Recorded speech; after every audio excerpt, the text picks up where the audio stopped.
the Leatherback Craw. This is a great little natural imitation crayfish that I like to throw around here.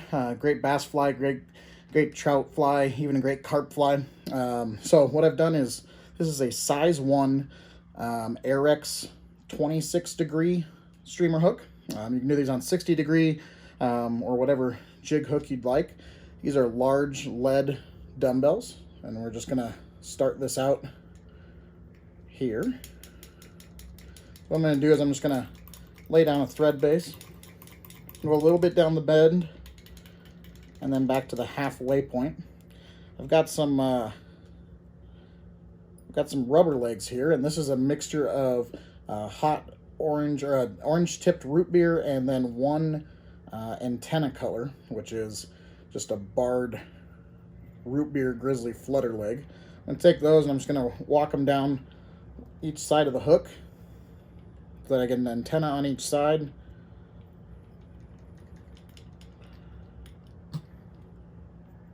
Bring those a little bit down the bend of the hook, and then come backwards. This is just pine squirrel that I've cut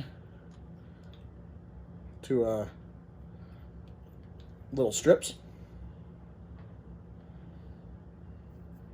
I'm going to put each one of those on there. Okay.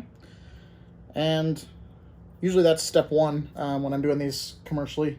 And then what I'm going to start with is I'm going to take a CDL, a Whiting CDL Coq de Leon neck hackle. I'm kind of one of the bigger ones down the end. And I'm going to strip off some of this stuff down here to where I have a nice flexible stem. So you want something that's going to make sure that it's nice and flexible. Okay, so we'll cut off a little bit of the extra here. I'm just going to tie that in right. Okay, so we've got our CDL hackle. I want to make sure that that's going to wrap appropriately and correctly. And we'll get that stem down there. Okay, I'm going to take a dubbing loop. I want a fairly decent sized loop and close that off. And then I'm going to take my dubbing twister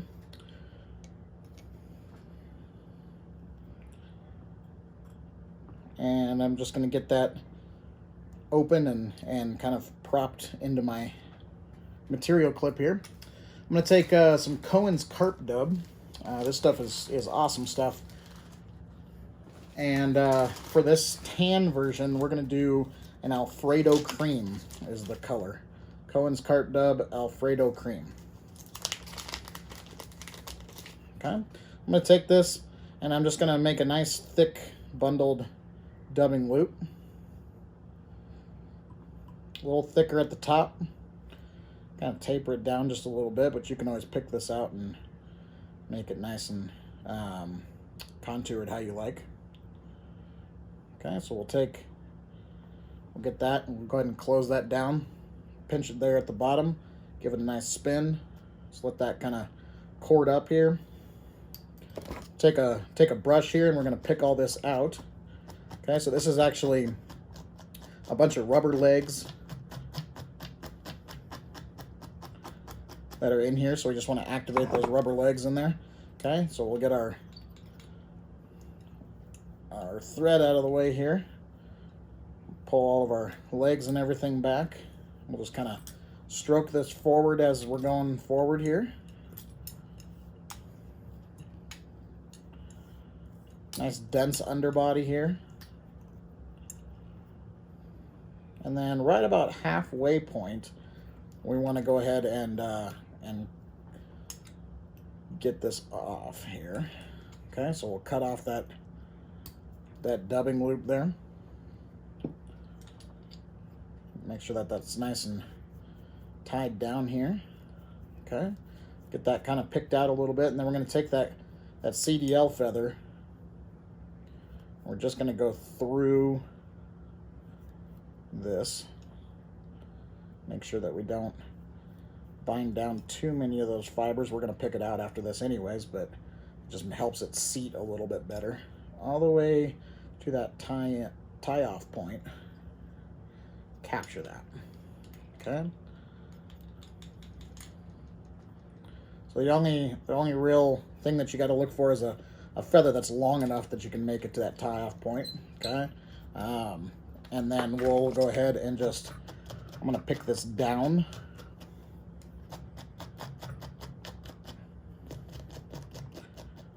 Just get that all nice and fluffed up. And what it does is it kind of gives it some rigidity in that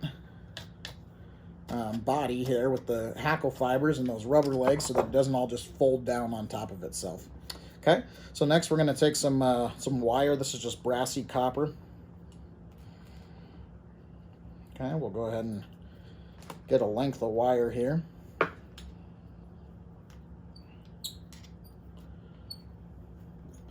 We'll go ahead and tie that in. And we're going to get our top piece here. Our top piece is going to be, this is tan leather. And you can get it, I get it through Larva Lace. It's called bugskin, but it's just a real thin tan suede leather. It's finished on one side, unfinished on the other. You can get it from craft stores and things as well. I'm going to clip off the legs here on the top section. Okay.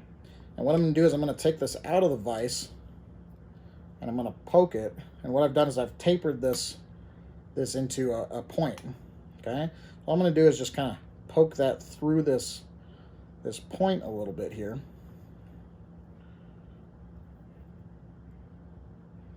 May have to do this off camera just so I can get it on. You want to get it kind of centered on there. We can go ahead and remount that in the vise. Okay, so what I'm going to do is I'm going to pull this all the way down here. Okay, I just want to make sure we're set up and ready to go here. I'm going to take a little bit more of that dubbing.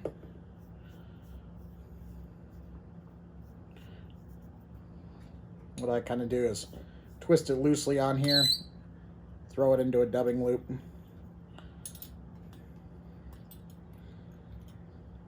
Get it in there, and then we can just twist that up.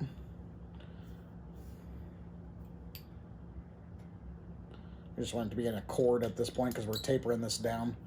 Okay, so we'll all pick out here in a second. So what I'm going to do is I'm just going to cover up this section down here.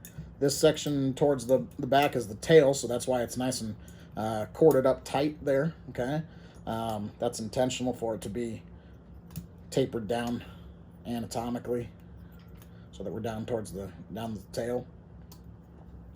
And you can take these lead eyes and switch them out for whatever kind of, if you want to go, I just like the yellow little hot spot there.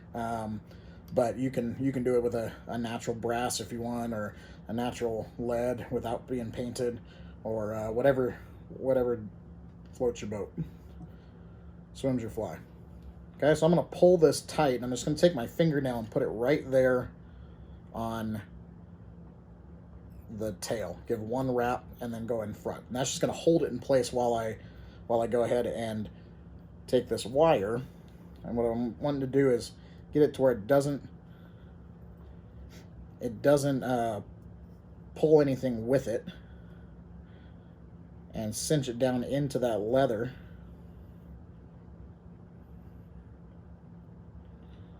Okay, and then I'm going to actually take that off and replace it with a wrap of wire, so that we don't have any thread on top here, just the wire. Okay. What that does, kind of kicks up a little bit of a tail there.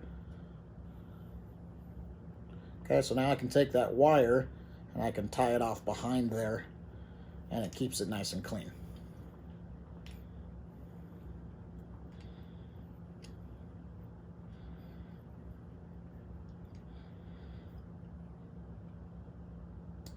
Okay, clip that off.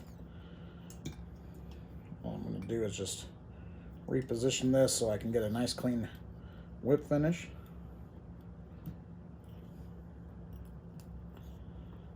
And these are banging up against rocks and stuff, so I usually throw 2 on there.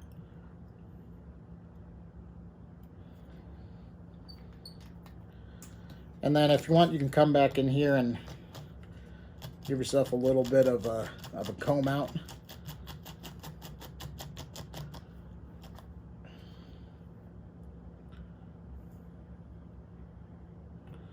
Make sure it's nice and good to go. And then the last thing you're going to do is just trim your legs. And I usually keep the antenna a little longer than the others, just to give it a little bit more of a realistic or swimming look. I don't know. I just like the way it looks. So that is your leatherback craw, and great little pattern, especially for smallmouth, even for largemouth. You can do it for a bunch of different colors, but yeah, tie some up.